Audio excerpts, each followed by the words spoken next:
Good morning, everybody. Matt Modoc here to give you my favorite MLB home run predictions of the day. We're talking Tuesday, April 22nd. I'm going to have 3 home run picks for you guys to lock in for today's MLB betting slate. So the Dong Report is back in your life with 3 home run picks for you guys to lock in.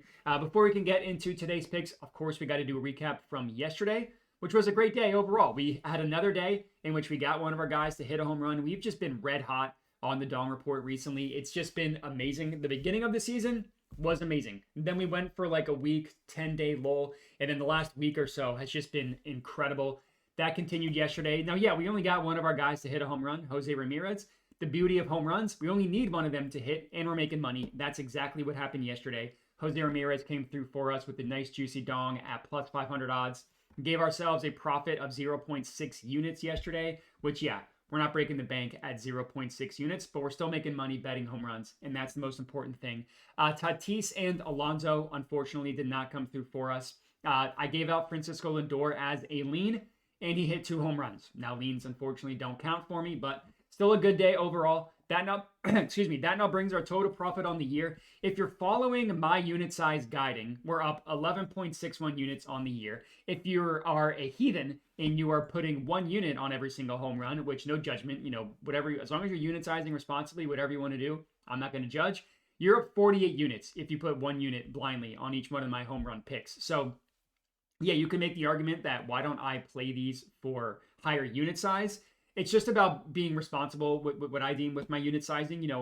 I'm going to have a week where I only get one of my guys to hit a home run, and I don't want to be down 15 units over a 7-day span. So, on a day like today, I got 3 home run picks. I'm risking like 3/4 of a unit. So if I have a situation where I don't get any of them to hit, I'm down 3/4 of a unit, and that I can stomach a little bit more. The most important thing here is this number you see right here, ROI, 46.25% ROI. Amazing stuff that's happened this year. And again, the beauty of betting home runs, we've hit 23, we've lost 64, and we're up 46% ROI. That's the beauty of betting home runs. I've said that a million times now, so we can move on. Again, 3 picks for you guys for today. Make sure to like the video, comment, subscribe. So what I have up on the screen here, Ballpark Pal, my favorite MLB tool. They're incredible. Obviously, I use them heavily for home runs, but they're good. Anything you want to look for if you're looking at the MLB, strikeouts, hits, even game lines like run lines, over-under, stuff like that. Ballpark Pal has got you covered. And if you check out, I put a link to them in the description of the video and the pinned comment. If you check that out, you can get 10% off for the month or 15% off for the year, regardless. So today, as always, we start the video putting on my weatherman cap of the day. Couple gross games from a home run perspective. We see a -13, we see a -16. Then we go down, we see a -30, -22, all that stuff. Not a great day overall for home runs. We don't see any game that's in the green for home runs. And then we have wherever the Astros game is like an average one, which I can't find the Astro Stadium. Here we go. That's completely average for home runs because they're in a dome. But regardless, I actually do have some plays in these red games. Normally I try to stay away from them, but in some situations I don't, and that's what I'm doing. So my first play that I'm locking in here is I went with Fernando Tatis to hit a home run. Got him at plus 360 odds at FanDuel. Instead of my normal quarter unit, I put 0.3 units on him because the odds are a little bit lower. Now he was plus 285 yesterday. Didn't hit a home run. Went up to plus 360 today. I feel great about going right back to Fernando Tatis. Yes, he didn't hit a home run yesterday, but if we go to the box score here, he had 3 hard hits. So 3 hits that were 95 miles per hour and above. And one of them was 103 miles per hour off the bat, just had too low of a launch angle, only 11 degrees. But he also had a flyout that was 99.8 miles per hour off the bat, 27-degree launch angle. That's a pretty decent hit. Only traveled 301 feet, which is kind of funny because another very, very similar at bat, 99.9 miles per hour off the bat, 28-degree launch angle, traveled 380 feet. So for whatever reason, the one that Tatis got a hold of didn't travel as far. Maybe that baseball was dead and this one was alive. I have no idea. All I know is that he hit the ball hard and he put the ball in the air, which is exactly what we're looking for. And Tatis has been red hot. I mean, you look at him recently. He's been absolutely insane at the plate recently. I mean, you look at his last 4 games alone. He's got a barrel in each of his last 4 games. He's got a combined 9 hard hits in his last 4 games. That's insane. We're looking at another site that I just started looking at, DG Analytics, and it just basically you can track exit velocity of 100 miles per hour or faster. We're looking at the last 10 games here. Fernando Tatis is tied with 4 other batters with 16 hits above 100 miles an hour over the last 10 games. And then you look at piss missiles, which just measures 100 miles an hour or faster and between 20 and 40 degree launch angle. So it's like the sweet spot. It's a pretty big sweet spot, but it's like kind of the zone you're looking for a home run. He's second in the MLB with 8. Austin Riley's got 1 more than him with 9. He's, again, just been absolutely red hot, on fire at the plate. And he's got a beautiful matchup. He's going up against Jack Flaherty of the Tigers. If you remember Jack Flaherty, he pitched for the Dodgers last year. These two teams, the Padres and the Dodgers, had a pretty intense playoff series. Extreme advantage, plus 10. That's as high as it goes in terms of it goes from like minus 10 to plus 10. Plus 10 is the highest advantage in favor of the batter. Minus 10 is the biggest advantage in favor of the pitcher. Obviously, we see Tatis here. Extreme advantage in favor of Tatis. It's an A- matchup for him, a D- matchup for Jack Flaherty. And you go down to the history between the two, which you can look at Ballpark Pal. 8 plate appearances, 1 walk, so 7 at-bats, 2 home runs, 3 doubles, 5 hits, batting .714. It's ridiculous what Fernando Tatis has done to Jack Flaherty. Now this at-bat here, or this game here, this was in the playoffs, October 6th. Hit by pitch, home run, double in one game that these two teams played against each other.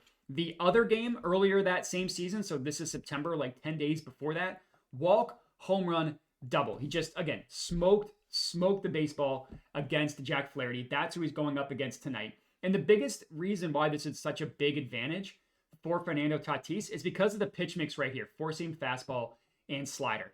That's what Jack Flaherty throws the majority of the time. We're going over to Game Day Insights here, which is you can look at pitch mix specifically to batter versus, or specifically to the handedness. So we're looking at versus right-handed hitters. Jack Flaherty, this year allowed a barrel rate of 8.82%, which is pretty bad. But the pitch mix here is the most important thing here. 4-seam fastball and slider makes about 80% of the pitches that Tatis is going to see, and Tatis annihilates both of those pitches. So we're looking at the 4-seam fastball. Tatis, 17% barrel rate, 66% hard hit rate, has hit 3 home runs off of fastballs from 4-seam fastballs from righties.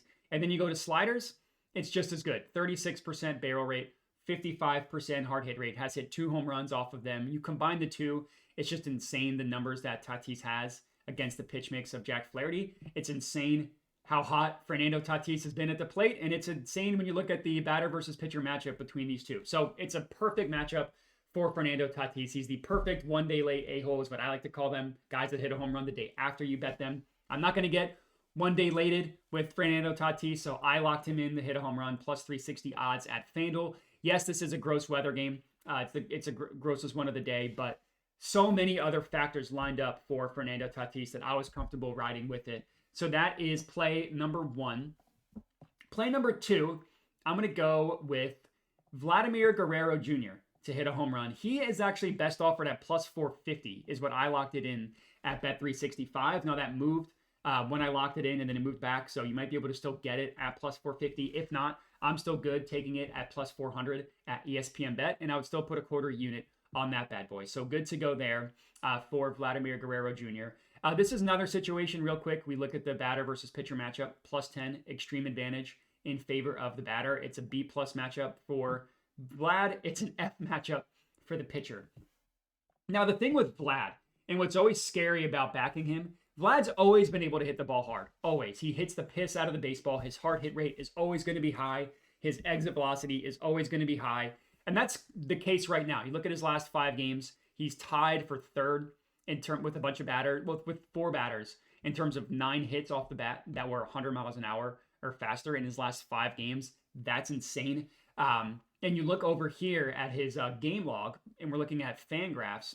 We're looking at his last 7 games. The most important thing here are the barrels, right? When you're barreling the ball up, you're getting a high enough launch angle for it to be considered a barrel. Like if you're hitting a ground ball, that won't count as a barrel. He's got 4 in his last 7 games. That's not amazing, but it's good. Barrel rate of 20% is very good. And the hard hit rate of 75% is absolutely insane. I mean, you look at his hard hits, only 1 game did he not have 2 or more hard hits. in his last 7 games. And the most important thing here, that launch angle, 11.6 degrees, is not that bad. When you look at launch angle for Vlad, it's normally in like the single digits. So the fact that he's getting the ball up a little bit is pretty good. You look at his batted ball statistics, and I want to show you here, fly ball rate of 40% is actually very good for Vladimir Guerrero Jr. Normally it's in like the 30s and 20s. Like if you go to his stats and you look at his batted balls, and we're just looking through his career, fly ball rate on the year, 28%, 33%, 35%, 30%. So he had this lull at the beginning of the year where he couldn't hit a home run, and then he's been putting the ball in the air a little bit more recently. And I think that the home runs are going to start to come for Vladimir Guerrero Jr. It's another really, really good matchup. Ronald Blanco, we're looking here at his barrel rate, which is what I love to look at for pitchers. Barrel rate of 10.2% is pretty bad. Now, his hard hit rate in the high 30s actually isn't that bad. That's decent. Like a 38% hard hit rate isn't bad. The problem with Ronald Blanco is this barrel rate in this launch angle. So when batters hit him hard, they're putting the ball in the air. And that's obviously a death sentence for home runs, which is why I think this is such a good matchup for Vladimir Guerrero Jr., right? That's why it's a +10 extreme advantage in favor of Vlad. So yeah, it's always scary backing Vlad. Like I would probably say for Tatis, I'm not going to do this, but for Tatis and Vladimir Guerrero Jr., they are great bets to also take 2+ bases because they could hit doubles. So if you wanted to be protected, if the guy they're smacking the ball around but doesn't leave the ballpark, 2+ bases for both Vlad and Tatis I think makes a lot of sense. I'm obviously not doing that. I'm just taking the home run. But if you guys wanted to do that, I would not blame you for a single second. That's play number 2, Vladimir Guerrero Jr. to hit a home run. Again, +400 odds at ESPN Bet or +450 at Bet365. Make sure to check them out. And then our third and final pick of the video, we are going with, who's been a staple on the Dong Report, we are going with Jonathan Aranda to hit a home run, +480 odds at FanDuel. This is the exact price that I like him in at, so no line change, no line movement here. And I should show you, what I have up on the screen here is my Tails account. This is where I send all my plays out directly through Tails. So whenever I decide what a play is, the first thing I do is I send it out here, so you're able to lock stuff in before the odds change. So if you don't always want to watch the YouTube videos, or sometimes you get annoyed with the odds moving by the time you watch them, the Tails account is for you. I should have mentioned that earlier. Anyways, so we're going with Jonathan Aranda to hit a home run. Not quite a +10 matchup, right? It's about even, +5, moderate advantage for the batter. A C+ matchup for the batter, a C for the pitcher, so it's kind of even there. The reason why I'm on this play is Aranda has been hot at the plate. I mean, you look at his last couple games here, looking at his last 9 games, 6 barrels, barrel rate of 24% is awesome. 16 hard hits, hard hit rate of 64% is very, very good. Launch angle high, 17.7 degrees. That's great. Looking at his batted ball statistics, fly ball rate, if it loads, will tell you that fly ball rate is 48%. So he's hitting the ball hard. He's putting the ball in the air. You look at his last 10 games, and we're looking specifically at Tampa Bay. Now, he's not the hottest batter on his team. That would be one Junior Caminero, and we'll talk about him.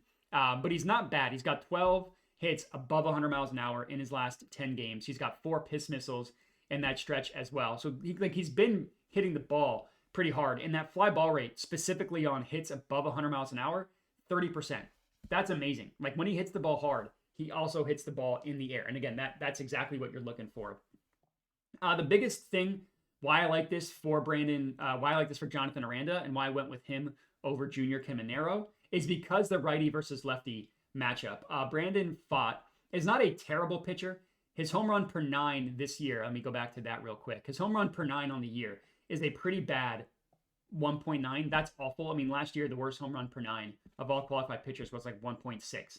Him being at 1.9 is terrible. But the biggest thing here is what has happened to him against left-handed hitters. Literally, he's given up 5 home runs in 4 starts, which is bad. All 5 of those home runs have come against left-handed hitters. Literally all 5. And you look at his stats. I mean, the average, higher against lefties. On-base percentage, higher. Slugging, higher. WOBA, higher.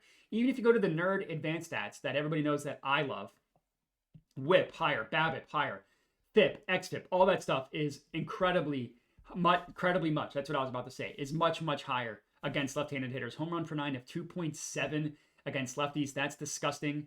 You go to Brandon Pfaadt here. You're looking at how he performs against lefties. So against righties, pretty good. I mean, hard hit rate of 47% is bad, but 4% barrel. You go over to lefties, that barrel rate goes up to 9.68%. It's just disgusting what left-handed hitters have done against him. And that's why I went with Jonathan Aranda. So he's been pretty good at the plate. Again, you're looking at his last 9 games here. 6 barrels. He hit a barrel in 2 straight games before missing it last game, but he had 2 hard hits in that game as well. So like nothing to be scared off in my opinion. So Jonathan Aranda is a great look to hit a home run. He is my third and final pick of the video. So if you're looking at my 3 official picks, it's Fernando Tatis, Jonathan Aranda, and Vladimir Guerrero Jr., all of them to hit home runs. That is my 3 official bets. A couple leans that I have for you guys. I do think Junior Caminero is a good look. You know, he's been hitting the ball, I mean, among the best in the entire MLB. Like, you look at the last... my mouse is being stupid, so I can't scroll. But you look at all of MLB, look who's tied for number 1 in terms of hits above 100 miles an hour. Junior Caminero. You look at the last 5 games, guess who's number 1 in terms of hits above 100 miles an hour? Junior Caminero. That fly ball rate of 21% isn't really that bad. So I went with Jonathan Aranda because I liked the lefty, but if you just want to go off the hotter bat, that would be Junior Caminero, and I won't blame you for doing that at all. So I'll give him out as a lean. There were 2 guys that were on my list that I was going to lock in today, but I got scared off of the odds, and I just didn't think it was worth it at the price. And that would be Byron Buxton and Corey Seager. You look at their price here. I mean, 280, 265 is disgusting for both of those guys to hit home runs. Now, they're both red hot. They both have great pitching matchups. So if you don't care that the odds are disgusting, then I would say they're both good bets, Buxton and Seager. I'm probably going to put them in a two-leg parlay, and I'll probably use my FanDuel profit boost on both of them. So instead of taking them individually, I'll use that boost to parlay them together. But yeah, that's all we got. So 3 official bets, 3 leans for you guys to lock in. Let's hope we have another good day. If all 3 of our guys hit a home run, we will profit. If I could do the math here real quick, we will profit 3.41 units. And then, of course, if you put them in a parlay, I put $5 on the parlay. So if that happens, I'll make like $600 on the $5 parlay. If you're going to parlay, obviously unit size that bad boy down. You're going to want to be responsible with your unit sizing. But that's all we got. So let's hope Tatis, Vlad, and Aranda come through for us. I appreciate everybody for watching. Check out Ballpark Pal if you want to look, if you're interested in the best MLB tool on the market. Check out my Tails account if you just want to get my plays sent to you early for $10 a month. I appreciate everybody for watching. Make sure to like, comment, subscribe, all that good stuff, and have a good one.